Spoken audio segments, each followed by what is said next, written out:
Audio Jungle. Audio Jungle.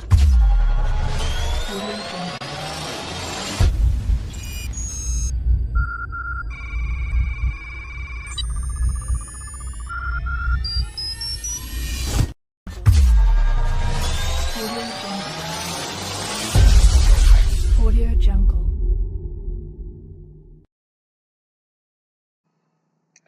Selamat datang, selamat bergabung dalam seri penelitian kualitatif pajak. Masih membahas buku reformasi pajak bersama dengan Bang Ben. Rekan hebat tinggal pasang saja earplug-nya, beraktivitas sambil mendengarkan materi tentang pajak. Kita masih melanjutkan buku reformasi pajak dari DJP. Kita masuk ke halaman 411. Bebas PPN untuk barang dan jasa tertentu. Ketentuan tentang objek pajak PPN dalam Undang-Undang PPN menganut prinsip negative list. Semua barang dan jasa adalah objek PPN, kecuali ditentukan lain dalam Undang-Undang PPN. Barang dan jasa yang dikecualikan dari pengenaan PPN dalam Undang-Undang Nomor 42 2009 tentang perubahan ketiga Undang-Undang Nomor 8 tahun 1983 tentang PPN. Barang dan jasa dan pajak penjualan atas barang mewah diatur pada pasal 4A. Pasal 4A ini mengatur BKP dan JKP yang dikecualikan dari pengenaan PPN. Pasal 4A ayat 2 mengatur jenis barang yang dikecualikan atau tax exemption dari pengenaan pajak pertambahan nilai, yakni barang hasil pertambangan atau hasil pengeboran yang diambil langsung dari sumbernya, barang kebutuhan pokok yang sangat dibutuhkan oleh rakyat banyak, makanan dan minuman yang disajikan di hotel, resto, rumah makan, warung, dan sejenisnya meliputi makanan dan minuman baik yang dikonsumsi di tempat maupun tidak, termasuk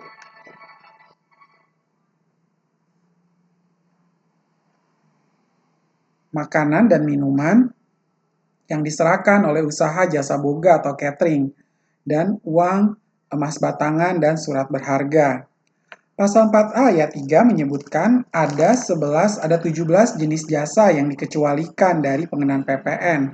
Beberapa di antaranya adalah jasa pelayanan kesehatan medis huruf A, jasa pelayanan sosial B, jasa pendidikan G. Sementara itu pasal 16B mengatur BKP dan JKP yang tidak dipungut PPN, baik untuk sementara waktu maupun selamanya. Definisi BKP dan JKP pada pasal ini diatur berdasarkan tujuan tertentu, salah satunya untuk mendorong ekspor. Undang-Undang Nomor 11 Tahun 2020 tentang Cipta Kerja tidak mengubah sama sekali daftar barang dan jasa yang dikecualikan dari pengenaan PPN dalam Undang-Undang Nomor 42 2009. Pemerintah kemudian mengajukan rancangan Undang-Undang Perubahan kelima atas Undang-Undang Nomor 6 Tahun 83 tentang KUP pada Mei 2021. Selanjutnya, dalam RUU KUP inilah pemerintah mengusulkan sejumlah perubahan. Pada intinya, daftar barang dan jasa yang dikecualikan dari pengenaan PPN akan dipangkas. Salah satu alasannya seperti disebutkan dalam naskah akademik RUU tentang perubahan kelima atas Undang-Undang Nomor 6 Tahun 83 tentang KUP adalah rasio pajak atau tax ratio di Indonesia yang rendah dibandingkan dengan negara tetangga, menjadi salah satu indikator belum optimalnya penerimaan pajak, terutama pajak pertambahan nilai. Dan kondisi ini semakin buruk setelah pandemi COVID-19 menerpa dunia pada awal tahun 2020. Penerimaan yang belum optimal ini salah satunya adalah terlalu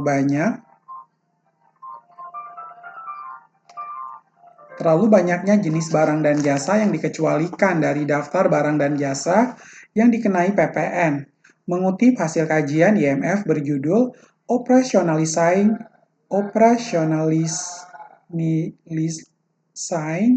a Medium-Term Revenue Strategy in Indonesia, IMF 2019, di dalam naskah akademik ini juga ditulis bahwa various exemptions, special tax regimes, and low tax thresholds reduce the tax base and hamper the functioning of the tax system, while the basic structure of the current tax system appears appropriate. detailed design weaknesses often undermine the basic principles of a good tax. For instance, the myriad of special regimes, exemptions, and tax incentives in each of the major taxes leads to a relatively weak revenue performance. Pada saat yang sama, demikian kajian IMF, situasi itu menciptakan medan permainan atau playing field yang tidak seimbang di dunia bisnis, sehingga mengakibatkan hilangnya kesejahteraan serta menciptakan ketidaksetaraan dan kerumitan dalam administrasi pajak dan kepatuhan wajib pajak. Misalnya, efisiensi pemungutan PPN dan corporate income tax di Indonesia relatif rendah di kawasan ini dan hanya menunjukkan sedikit perbaikan hingga 2017. Masih menurut kajian IMF, penghapusan pengecualian bisa dilakukan untuk sektor pertambangan, pertanian, termasuk produk perkebunan dan kehutanan, pariwisata, transportasi domestik, layanan ketenagakerjaan, layanan keuangan berbasis biaya, seni, hiburan, listrik, dan air. Daftar pendek pengecualian standar akan tetap ada, seperti untuk layanan keuangan berbasis margin, pendidikan, dan perawatan kesehatan. Pemerintah juga memiliki kesimpulan yang sama, perlu perombakan mendasar atas cakupan barang dan jasa yang tidak dikenakan PPN. Barang dan jasa yang mendapatkan fasilitas PPN yang tidak dipungut maupun barang dan jasa yang dibebaskan dari pengenaan PPN. Tujuannya antara lain untuk memperluas basis pajak dan menciptakan level of playing field yang sama bagi semua WP, terutama WP badan.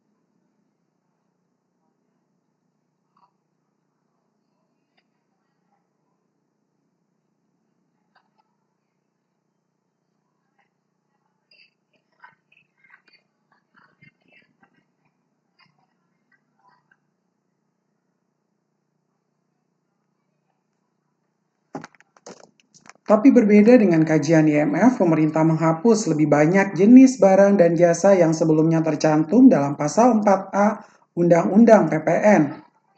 Pada ayat kedua, pengurangan pengecualian dilakukan dengan menghapus huruf A, yakni barang hasil pertambangan atau hasil pengeboran yang diambil langsung dari sumbernya.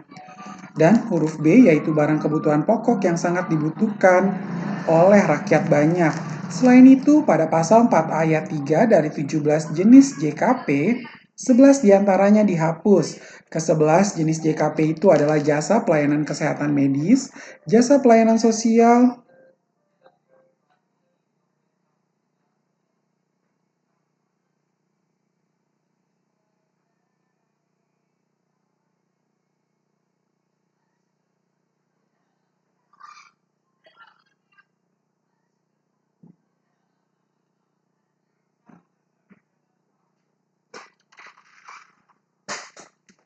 makanan siap jam 11. Iya, tapi jam 11 bisa ambil. Iya, tapi aku mau makan makanan itu. Iya. Mau bukan aku mau dia. Malas mau ke di sana aja. Jam 11 udah makan. Udah siap. Kunci.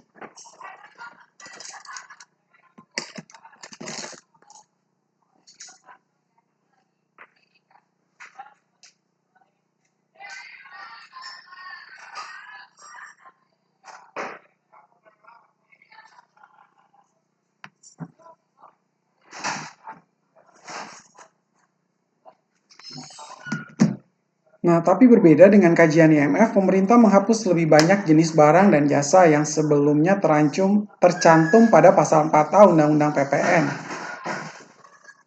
Pada ayat 2, pengurangan pengecualian dilakukan dengan menghapus huruf A, yakni barang hasil pertambangan atau hasil pengeboran yang diambil langsung dari sumbernya, dan huruf B, yaitu barang kebutuhan pokok yang sangat dibutuhkan oleh rakyat banyak. Selain itu, pada pasal 4 ayat 3 dari 17 jenis jasa kena pajak, 11 diantaranya dihapus. Ke-11 jenis JKP itu adalah jasa pelayanan kesehatan medis, jasa pelayanan medis, jasa pengiriman surat dengan perangko, jasa keuangan, jasa asuransi, jasa pendidikan, jasa penyiaran yang tidak bersifat iklan, jasa angkutan umum di darat dan di air, serta jasa angkutan udara dalam negeri yang menjadi bagian yang tidak terpisahkan dari jasa angkutan udara luar negeri. Jasa tenaga kerja, jasa telepon umum dengan menggunakan uang logam, dan jasa pengiriman uang dengan wesel pos. Untuk 3 jenis jasa, yakni jasa pengiriman surat dengan perangko, jasa telepon umum dengan menggunakan uang logam, dan jasa pengiriman uang dengan wesel pos, penghapusannya tak menimbulkan persoalan karena masyarakat sudah tidak lagi memanfaatkan ketiga jenis jasa tersebut.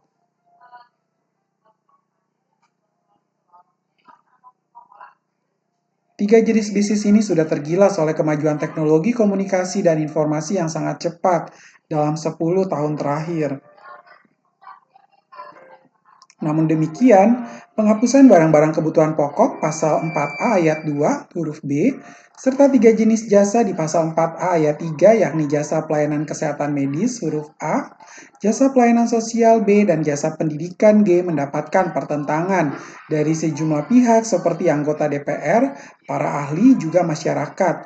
Mereka menilai RUU KUP justru akan menyulitkan masyarakat yang sedang terpuruk akibat pandemi COVID-19. Salah satunya adalah Center for Indonesian Policy Studies atau CIPS. Pengenaan PPN pada sembako mengancam ketahanan pangan, terutama bagi masyarakat berpendapatan rendah. Lebih dari sepertiga masyarakat Indonesia tidak mampu membeli makanan yang bernutrisi karena harga pangan yang mahal, ujar Kepala Peneliti CIPS, Felipa N. Amanta dalam keterangan resmi Rabu 9 Juni 2021 seperti dikutip Media Indonesia. Dalam raker dengan Komisi 11 DPR RI di DPR pada Senin 13 September 2021, Menkeu Sri Mulyani menjelaskan bahwa ada beberapa pilihan penerapan PPN atas barang-barang kebutuhan pokok dan jasa tersebut, yakni pengenaan tarif PPN yang lebih rendah dari tarif normal atau sama sekali tidak dipungut. Jika dipungut, masyarakat yang tidak mampu dapat dikompensasi dengan subsidi. Dengan demikian, asas keadilan semakin diwujudkan. Melalui sosial medianya, Justinus Prastowo, staf khusus Menkeu Sri Mulyani, menyampaikan bahwa pemerintah dan DPR sungguh-sungguh mendengarkan dan berkomitmen terus memberikan dukungan bagi kelompok masyarakat bawah. Maka barang kebutuhan pokok, jasa pendidikan, jasa kesehatan, jasa pelayanan sosial mendapat fasilitas dibebaskan dari pengenaan PPN. Tulis Prastowo dalam akun Twitter @prasto, Kamis 30 September 2021. Dukungan tersebut diimplementasikan dalam Undang-Undang Nomor 7 2021 tentang harmonisasi peraturan pajak pada bab 4 tentang PPN pasal 16B yang mengatur soal BKP dan JKP dengan tujuan tertentu yang tidak dipungut PPN dengan menambahkan ayat 1A. Ayat ini merupakan ayat tambahan yang sebelumnya tidak ada dalam Undang-Undang Nomor 42 2009 tentang perubahan ketiga atas Undang-Undang Nomor 8 Tahun 83 tentang PPN, barang dan jasa, dan PPNBM. Landasan dari rencana pengurangan atau penghapusan sejumlah BKP JKP dari daftar pengecualian adalah prinsip yang harus dipegang teguh di dalam Undang-Undang Pajak, yakni diberlakukan dan diterapkannya perlakuan yang sama terhadap semua WP. Karena itu, setiap kemudahan dalam bidang pajak jika benar-benar diperlukan harus mengacu pada kaidah di atas.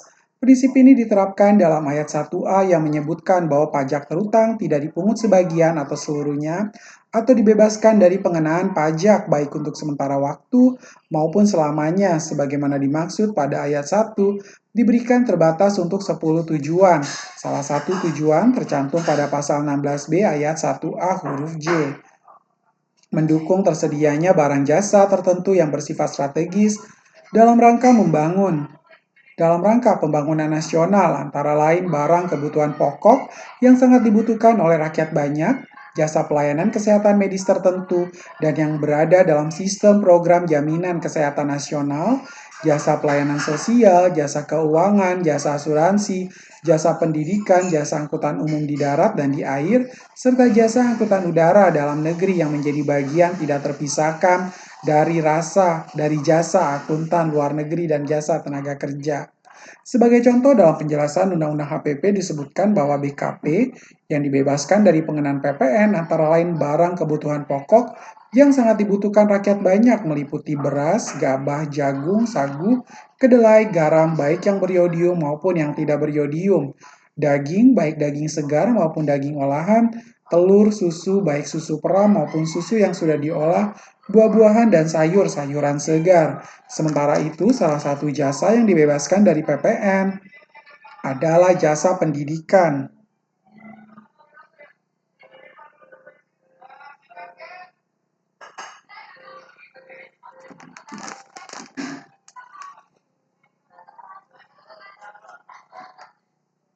Jasa ini meliputi jasa penyelenggaraan pendidikan sekolah seperti jasa penyelenggaraan pendidikan umum, pendidikan kejuruan, pendidikan luar biasa, pendidikan kedinasan, pendidikan keagamaan, pendidikan akademik, dan pendidikan profesional, serta jasa penyelenggaraan pendidikan luar sekolah.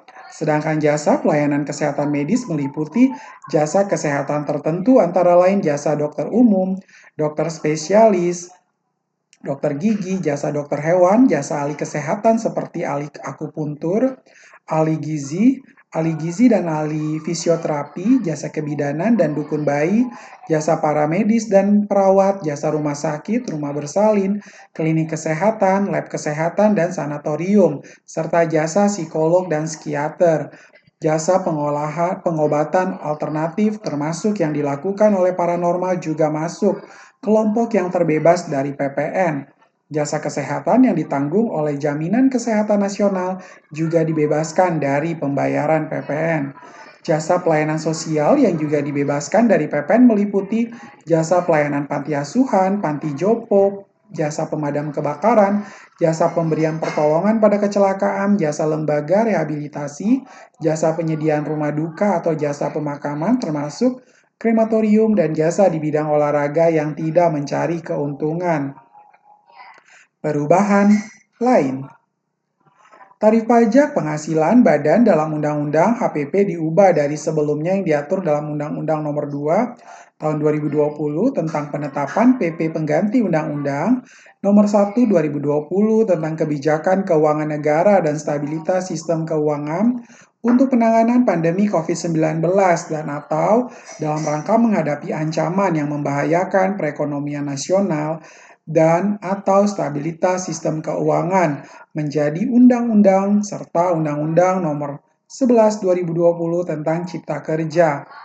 Undang-Undang Nomor 2 2020 merupakan respon pemerintah atas krisis ekonomi akibat pandemi COVID-19. Ketika itu banyak perusahaan yang kesulitan, bahkan kolaps, akibat kebijakan pembatasan sosial. Banyak di antara mereka yang harus mem-PHK atau merumahkan pekerja. Pukulan pada dunia usaha juga datang dari anjloknya permintaan karena banyak penduduk yang tergerus pendapatannya. Tarif PPh sampai 2019 masih 25%. Tarif ini mengacu pada Undang-Undang Nomor 36 2008 tentang PPh. Pasal 17 Undang-Undang PPh mengatur tarif sebesar 28%.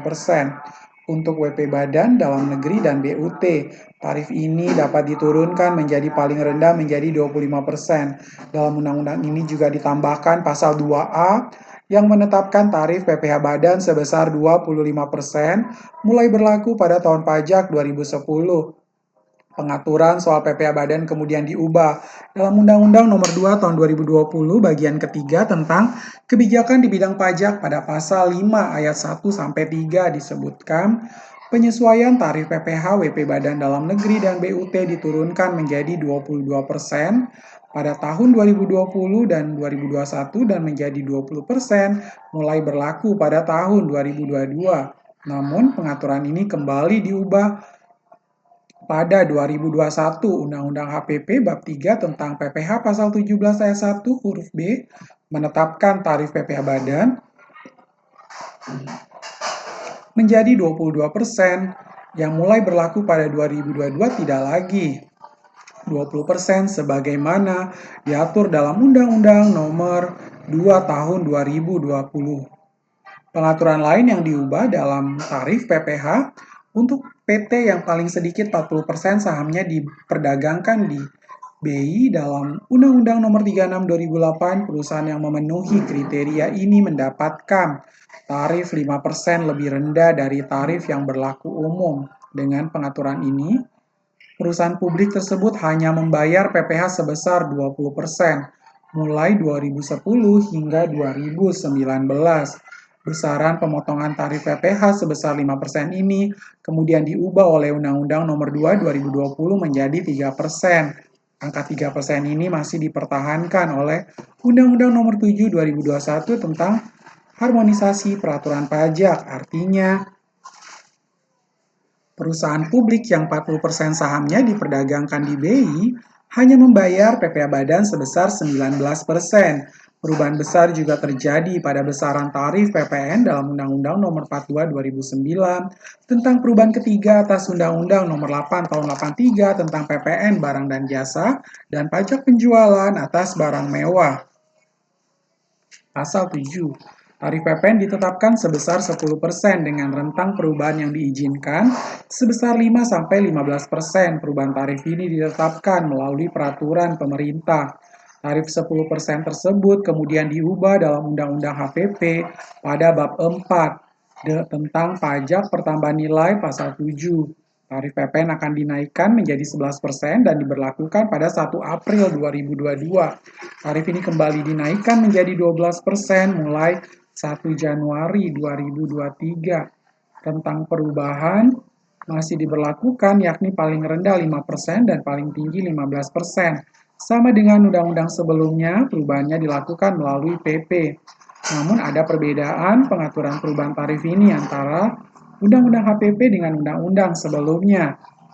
Dalam Undang-Undang HPP, ada syarat yang harus dipenuhi, yakni usulan perubahan tarif ini harus disampaikan oleh pemerintah kepada DPR, dalam hal ini komisi yang tugas dan kewenangannya di bidang keuangan, perbankan, dan perencanaan pembangunan untuk dibahas dan disepakati dalam penyusunan RAPBN. Pajak karbon.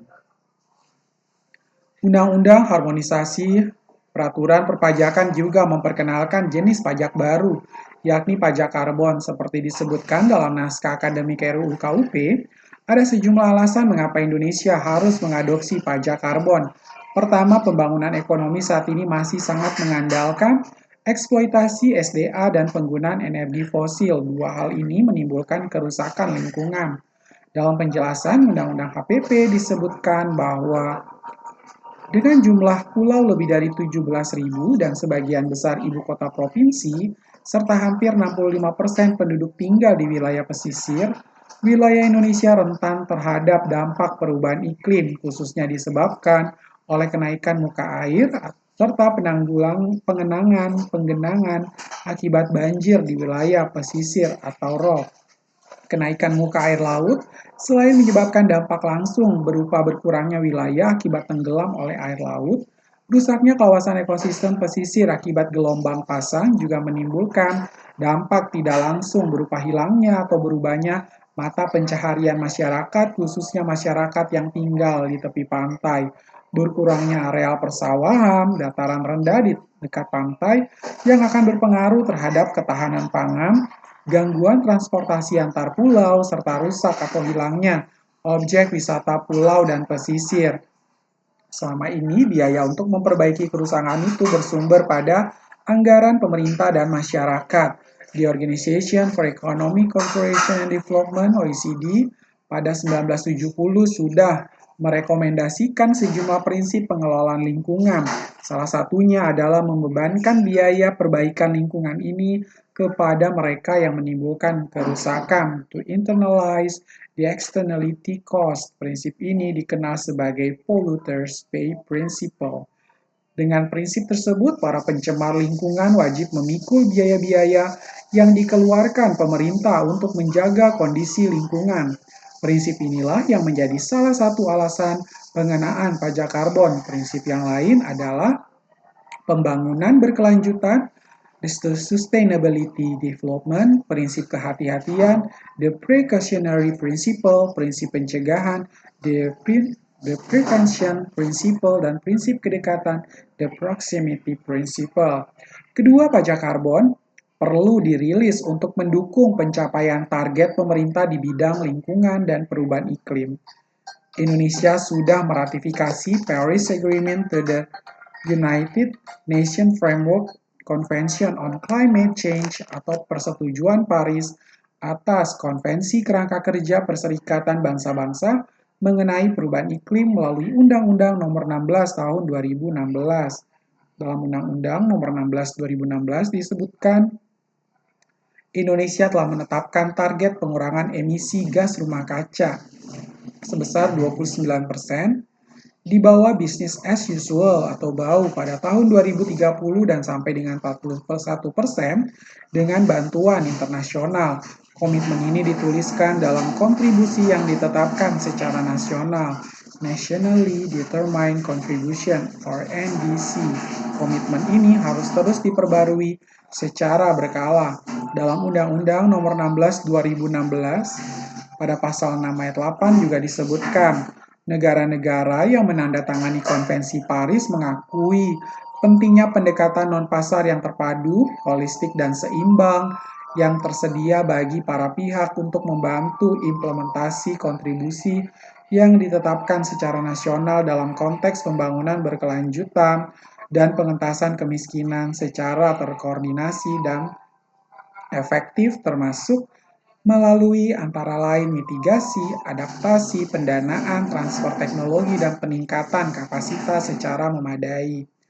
Prinsip-prinsip yang diterapkan OECD tercakup dalam 7 kebijakan yang diambil, yakni pengendalian langsung, perpajakan, pembayaran, subsidi, pelelangan, hak-hak pencemaran, pungutan-pungutan, serta berbagai kebijakan yang bersifat intensif seperti keuntungan pajak, fasilitas kredit, dan amortisasi atau pelunasan utang yang dipercepat. Hal ini juga ditegaskan dalam penjelasan Undang-Undang HPP Pasal 13 ayat 1 yang menyebutkan berbagai instrumen dapat diambil untuk mencapai target Nationally Determined Contribution or NDC, diantaranya adalah menggunakan instrumen nilai ekonomi karbon atau NEK yang terdiri dari instrumen perdagangan maupun non-perdagangan. Instrumen non-perdagangan diantaranya adalah pengenaan pajak karbon. Pajak karbon dikenakan dalam rangka mengendalikan emisi gas rumah kaca untuk mendukung pencapaian NDC Indonesia. Ketiga, pajak karbon bisa menjadi sumber baru pembiayaan pembangunan atau memperluas ruang fiskal. Keempat, mengisi kesenjangan pembiayaan perubahan iklim berdasarkan data penandaan anggaran perubahan iklim atau climate change staging. Kemampuan APBN untuk memenuhi kebutuhan pendanaan perubahan iklim hanya sekitar 34% dari kebutuhan mitigasi perubahan iklim. Kelima, sumber investasi energi ramah lingkungan dan terbarukan, pemerintah bisa mengalokasikan sebagian pendapatan negara dari pajak karbon atau earmarking untuk mendukung investasi ramah lingkungan dan terbarukan sehingga konsumsi energi fosil bisa ditekan. Keenam, sebagai sumber pembiayaan untuk mendukung masyarakat berpenghasilan rendah dengan mengalokasikan pendapatan pajak karbon untuk kelompok bawah. Atas berbagai alasan tersebut, pemerintah mengenakan pajak karbon atas emisi karbon yang memberikan dampak negatif bagi lingkungan hidup, seperti ditetapkan dalam Undang-Undang HPP Bab 6 Pasal 13 ayat 1. Sedangkan subjek pajak ditetapkan pada Pasal 13 ayat 5, yakni OP atau badan yang membeli barang yang mengandung karbon dan atau melakukan aktivitas yang menghasilkan karbon. Namun pengenaan pajak karbon harus memperhatikan peta jalan pajak karbon dan atau peta jalan pasar karbon. Peta jalan pajak karbon harus memuat strategi penurunan emisi karbon, sasaran sektor prioritas, keselarasan dengan pembangunan energi baru dan terbarukan, dan atau keselarasan antar berbagai kebijakan lainnya. Kebijakan peta jalan pajak karbon ini ditetapkan pemerintah dengan persetujuan DPR RI. Pasal 13 ayat 9 menetapkan tarif pajak karbon paling rendah sebesar Rp30 per kilogram